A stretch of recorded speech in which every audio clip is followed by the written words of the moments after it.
Hey everybody, welcome back to another episode of Logocentric. My name is Daxton Page, and today we are going to be talking about Carl Jung.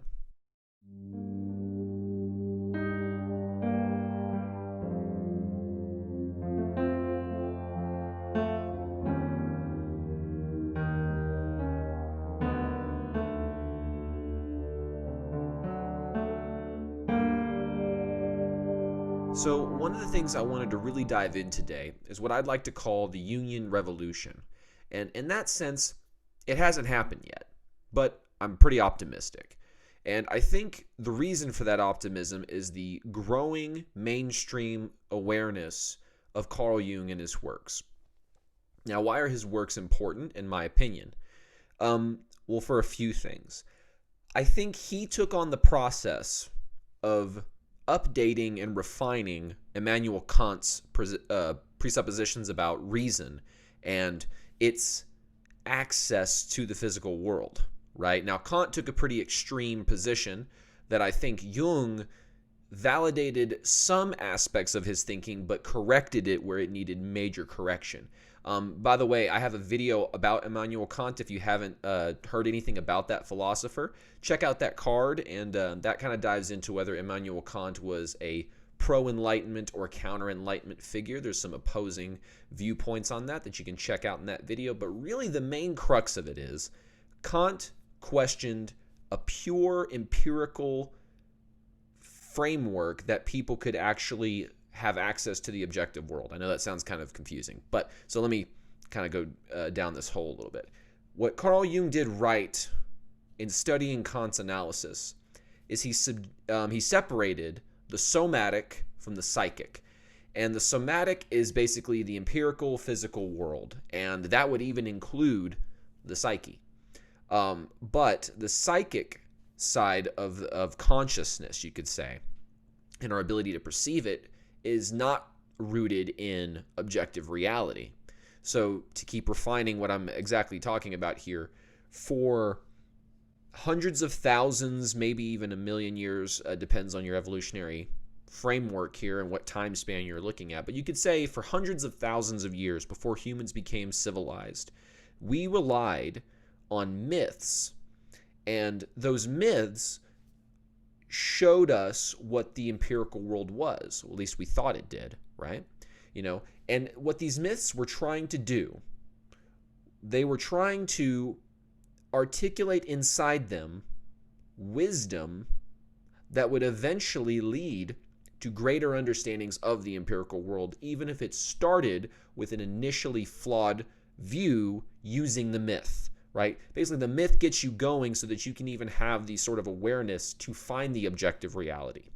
Okay? And so I think myths play a huge role in our decision making and our overall framework of how we view other people and pretty much everybody, the entire world, and maybe even the universe, which to us we can't really see very far. I mean, we can use the Hubble Space Telescope to help us look further and further, but as far as what we found, we're kind of lonely in this corner of the galaxy. And so the idea that these myths had some sort of value that was not discovered through empirical pure rationality was a big discovery of Immanuel Kant. And Jung rightfully picked up on that there is something to the idea that reason does have a limit, but basically Kant showed that you could nullify reason using reason. And that's actually something that people like Jacques Derrida tried to do in an even more articulated way, but I think honestly the articulation just comes off as obfuscation. Yeah, that's the word. But either way, Carl Jung is important because he took what Kant was doing and he pushed it in the right direction. I think Jacques Derrida is almost like Carl Jung's opposite. So basically, Carl Jung is a proponent of something called the Logos. And you could say Jacques Derrida is completely anti-Logos in a sense. And what is the Logos? The Logos is the quote-unquote spirit of God that separates truth and wisdom, or you could even more generally say that separates or that creates habitable order out of primordial chaos. God, it's such a mouthful to even try and say this stuff. I apologize if I'm fumbling that a little bit. But basically, the whole idea is that the logos is the light that separates and gives the darkness dimension, right? So that's a more mythological way of looking at it. But really, in essence, all the logos is logic, right? That's where the root word of logic comes from, right? So same thing with dialogue, right? The logos is that pursuit of truthful speech that actually creates habitable order out of primordial chaos. That is what the logos is, and that's what's been trying to be articulated for hundreds of thousands of years. And Christianity probably did one of the best jobs of articulating that idea, but that doesn't necessarily make it a Christian idea intrinsically. That just happened to be the culture that gave birth to that idea that was waiting to be birthed, right? It could have been any culture, but it happened to be Christianity's focus on the truth and the Word of God being truth that actually led to the development of discovering logic and the logos. So I think this is this can dive into a whole other conversation, which is, do you need the logos to have logic? Now, I haven't even really made up my mind. I've been kind of thinking about both sides recently, but I don't want to dive too much into that. That's a separate video unto itself. I want to go on to the next thing that I felt was valuable that Carl Jung contributed to science, and that is he tried to look at the images, and this is really important. He's trying to look at the images that naturally arise in not only his own psyche, but the psyche of his clients and his patients. And he was trying to find where these images were coming from. And what he discovered is that a lot of those images could be traced back to old mythological stories. And so the lessons from those mythological stories were actually used to help cure patients. And I'm speaking kind of roughly here because, there's obviously a lot of clinical psychological techniques to use to actually help people get better as well. So I'm not saying it was just that, but he did a lot of things, and that was one of the things he discovered. It was the patterns, the reoccurring images that kept popping up in human psyches, right? And he's trying to look at this from an empirical perspective. People like to write off Jung as a mystic, like he was just coming up with a whole bunch of psychobabble stuff that's not even really rooted in empirical rationality. Even though he himself understood the limits of rationality and empiricism with his pursuit, that was the goal. The goal was to take what is going to just arise in a sort of non-empirical? I don't know what the word to use. A sort of non-empirical world, aka the psyche. And he wanted to discover and just wanted to look at it from an empirical perspective. What patterns are popping up? What images are recurring all the time? Right? And by doing this, by basically being brave enough to be like, I'm going to be a scientist who studies something that is not like, physical, hard data and charts and stuff like that. So people don't like to take you seriously in that sense. They think real hard sciences, as they call it, like, math and science, things that have charts and data and all that kind of stuff. In a sense, Jung was like an archaeologist. He was excavating the contents of the psyche. So that's the way I think it's a proper way to view Jung. It's not that he was trying to come up with some sort of theology or reinforce theology. He was trying to take a look at theology as such and mythology and see what myths and themes are reoccurring naturally, what patterns are coming out among humans all the time throughout hundreds of thousands of years. And he discovered some patterns, and that pursuit, that objective of I'm going to study religion empirically. I'm going to study the myths that come up from our subconscious. I'm just going to take a look at them. I'm not going to try to impose a theology on them. I'm just going to view what patterns come up and what they say in relationship to these patterns. And maybe I can pull out from that some genuine wisdom that was trying to be left to us by our ancient ancestors. That's a hell of a thing to do. And to an extent, you kind of have to be a tad hubristic to even attempt it. But I think it's the humility to know that you're not going to discover the entire truth, but having the humility also to take that first step and know that it's better that you take this first step. And as Carl Jung said, even in as wonderfully insightful as his discoveries have been, he even said himself that these were only sketches. These were only rough drawings of what could actually be. And that's the exciting thing that I think more empirically driven scientific atheists should take more seriously. Because I think the whole idea is as soon as we get out of the realm of testable objectivity and empiricism, they check out. And I get it. You don't want to waste your time trying to study empirically non-empirical things, right? But in the instance of religion, this is something that is still playing a major role in our societies all across the world, and it's been in every human culture throughout time. So it's something we have not contended with, that we do not understand, that we need to contend with. And Carl Jung, in all his flaws, tried to contend with it. I think we should be contending with it more. And I think with people like Jordan Peterson, who have brought the Carl Jungian perspective to a more mainstream audience, have a big role to play in making these ideas make their way to the mainstream, right? And I'm really happy that Jordan Peterson did that, because I knew about Jung, but I didn't understand Jung quite as well until I started studying Peterson, and then when I actually bought Carl Jung's books, not just like the biographies, like I think it's called Memoirs, Dreams, and something else, but I don't read those books by Carl Jung. I read I think it's called the Bollinger series. I think that's how you say that. It's basically, I've read Ion, Archetypes in the Collective Unconscious, Symbols of Transformation, the Psychology of Alchemy, I believe it's called. It's volume 15.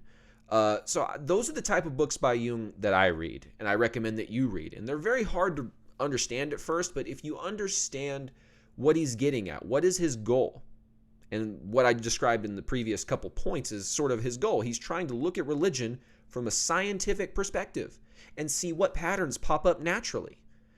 That's a pretty scientific thing to do. He's just observing. He's not imposing things until he knows that there's dots that can point to that conclusion. Okay? So, I think what's really important about Carl Jung is he actually could provide the basis of a cure for postmodernism. And let me explain what I mean, because I know there are definitely people out there, with everything I've said about Kant and about empirical rationality and things like that, they would say, well, Jung is kind of a postmodernist in the sense that he, believes that truth cannot be obtained through pure empiricism. But it's like, that is a very narrow way to look at what a postmodernist believes. A postmodernist has a very specific claim in regards to truth. And that claim is that all truth claims are arbitrary and socially, culturally founded and enforced, and the only reason that people like to claim things as true is because it serves the people who are in power, and so it's basically a big power game. That's what truth is. That's the postmodern claim on truth. And I feel like what Carl Jung could do is provide a cure for that way of thinking, because it shows us that, yes, there is a limit to objective empirical rationality from a human perspective and the actual concrete reality of the world, the somatic world, as Carl Jung would put it, right? But to say that those truth claims are arbitrary I think that's wrong, because we've seen evolutionarily, now that doesn't make it good, but we've seen with religions throughout time have evolved this sort of morality, right? And this morality that we like to live as if it's true came from religion first. Now, whether you think we could now continue that morality without the religion to back it, that's a whole other conversation. But I think really those truths came from religion first. And so they're not arbitrary. There's something that is trying to be articulated in a very, very primordial side of our conscience, using myths, using metaphor. And those things have been trying to articulate what you could say are the truths, right? Not just like, oh, I think it's true, and we've got enough data, I guess, to infer that it's true, but you actually get to the truth, right?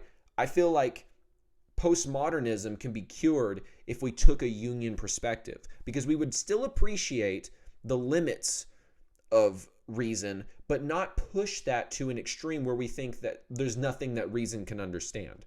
Because Jung used reason to try and understand religion, right? He tried to use empiricism to understand something that typically would be thought of as a postmodernist would think is inaccessible to reason, right? But Jung tried to bring that together. He tried to bring science and religion back together. And I think that's what's really important about Jung.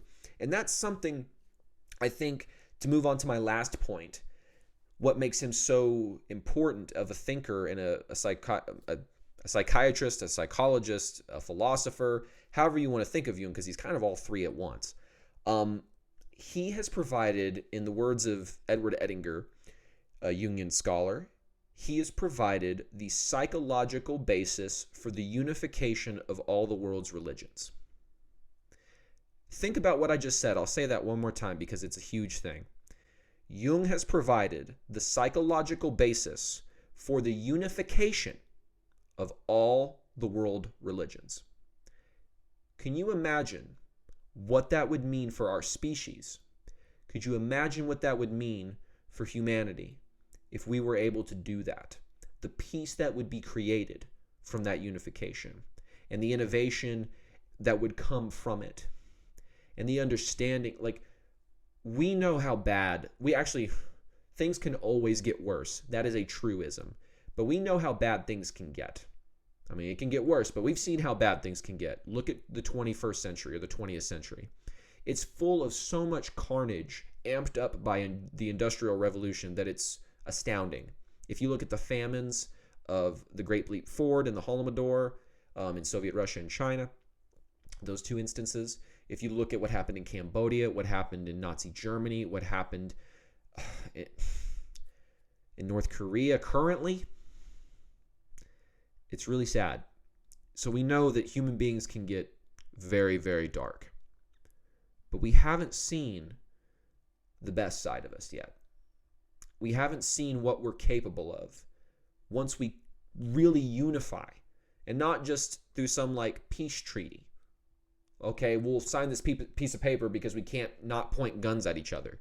Like, we actually take this, I'll say it again, we take the psychological unification of our world religions and those ideas seriously. We take it seriously. What would happen?